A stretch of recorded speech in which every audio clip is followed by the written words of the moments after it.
They thought the network was invisible. At 5:27 a.m., October 29th, that illusion shattered. Ukrainian cyber units working alongside Western intelligence exposed and neutralized a hidden $3.4 billion financial and military lifeline between North Korea and Russia. A network of encrypted accounts, smuggled munitions, and disguised trade routes that had quietly sustained Moscow's war machine.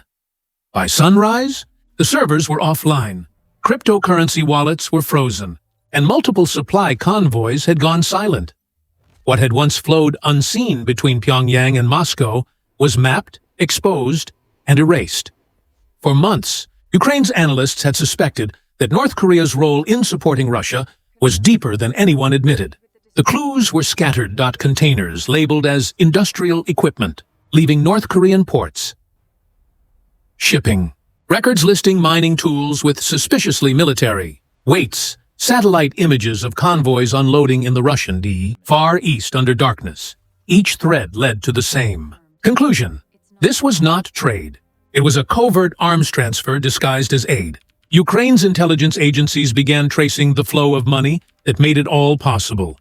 After new sanctions tightened around Moscow, blockchain analysts noticed sudden activity in privacy-based cryptocurrencies like Monero and Zcash. Hidden among anonymous transactions were repeating patterns of transfers that coincided with known Russian procurement cycles. Following the trail, investigators uncovered clusters of digital wallets tied to shell companies in Malaysia, Cambodia, and the United Arab Emirates, each linked back to one source. Servers inside North Korea's Ministry of External Economic Affairs. The discovery set off one of Ukraine's most ambitious cyber operations to date. Codenamed Project Severance, the mission moved from observation to infiltration. Ukrainian cyber teams quietly slipped into encrypted channels that connected Pyongyang's defense networks to Russian procurement offices. Weeks passed without detection. Inside, the uncovered internal ledgers, weapon orders, shipment schedules, and payment chains disguised under humanitarian trade codes.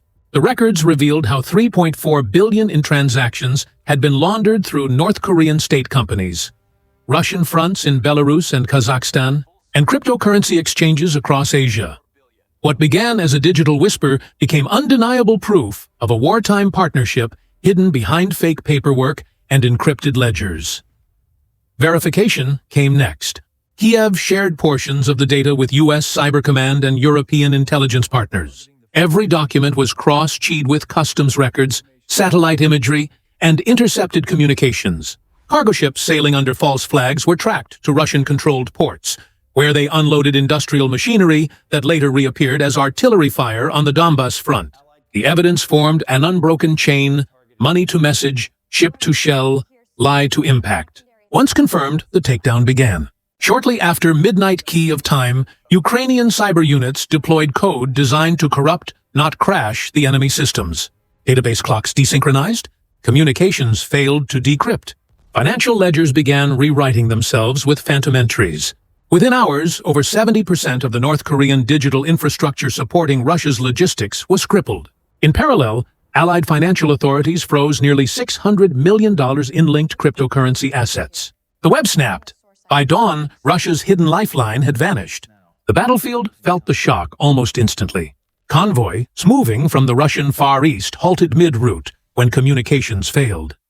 Ammunition shipments were stranded on remote rail lines. Drone assembly plants in occupied territories paused production due to a lack of parts. Ukrainian reconnaissance confirmed a sudden dip in artillery activity along multiple fronts. Russian military bloggers complained of temporary logistical delays. For a war already strained by sanctions, the timing could not have been worse. The leaked files revealed a deeper humiliation. The alliance between Moscow and Pyongyang was not one of mutual power, but of desperation. Russia was paying for weapons with food, fuel, and debt. Contracts showed inflated prices and barter arrangements, trading grain and crude oil for outdated munitions. The image of a defiant superpower dissolved into a portrait of dependency, one where the Kremlin's war effort relied on North Korean shells and cryptocurrency laundered through obscure Asian banks. In Pyongyang, panic followed exposure. Satellite imagery revealed frantic movements at the ports of Najin, Chongjin, and No. Containers were shuffled, vessels rerouted, and data traffic abruptly throttled. North Korean state media stayed silent for hours, an unusual delay for a regime that thrives on quick propaganda. When statements finally came, they called the revelations fabrications by imperialist intelligence. But the silence before and the desperate activity after said more than words could. North Korea's cyber units, Bureau 325, and the Lazarus Group attempted to retaliate with counterhacks and disinformation, but their operations faltered. Ukraine had already mirrored all critical data before shutting its servers down. By mid-morning, Kiev released selected fragments of evidence. Decrypted emails showed communications between Russian defense officials and North Korean suppliers arranging delivery teammates and crypto payments. Some written barely 2 weeks ago, technical diagrams revealed drone systems that Russia had planned to retrofit for reconnaissance. Every document made one point clear: Russia's war was being propped up by North Korean weapons, financed through cybercrime, and disguised as trade. The diplomatic consequences were immediate. The US, EU, and G7 announced coordinated sanctions targeting 15 companies and exchanges in Hong Kong, Dubai, and Kuala Lumpur connected to the network. The UN Security Council convened an emergency session, while South Korea and Japan called for a joint task force to track maritime and cyber routes used in sanctions evasion. Intelligence agencies in Seoul confirmed that digital signatures from the exposed network matched those used in North Korea's past cryptocurrency thefts. The same cybercrime engines funding Pyongyang's regime had been repurposed to fund Russia's invasion. Inside Moscow, chaos brewed. Intercepted communications indicated senior defense officials were blindsided by the takedown. Payment systems glitched and procurement offices scrambled to find replacements. Some tried rerouting orders through Iran and Myanmar, but those channels were already monitored. Russia's fragile supply network, once kept alive by secrecy, was collapsing under global scrutiny. For the Kremlin, it was not just a material loss, but a psychological blow, shattering the illusion of self-reliance it had worked so hard to project. In North Korea, the economic pain deepened. Arms exports have long been one of Pyongyang's few reliable sources of foreign currency, and the $3.44 billion pipeline was an economic lifeline.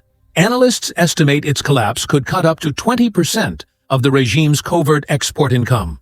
Fuel shipments from Russia slowed, spare parts stopped arriving, and black market prices for imported goods soared. For a country already strangled by sanctions, the fallout is crippling. For Ukraine, this was more than a cyber victory. It was a strategic evolution. The nation that once endured relentless Russian cyber attacks now commands the digital battlefield. Project Severance showed that modern warfare is no longer confined to trenches or skies.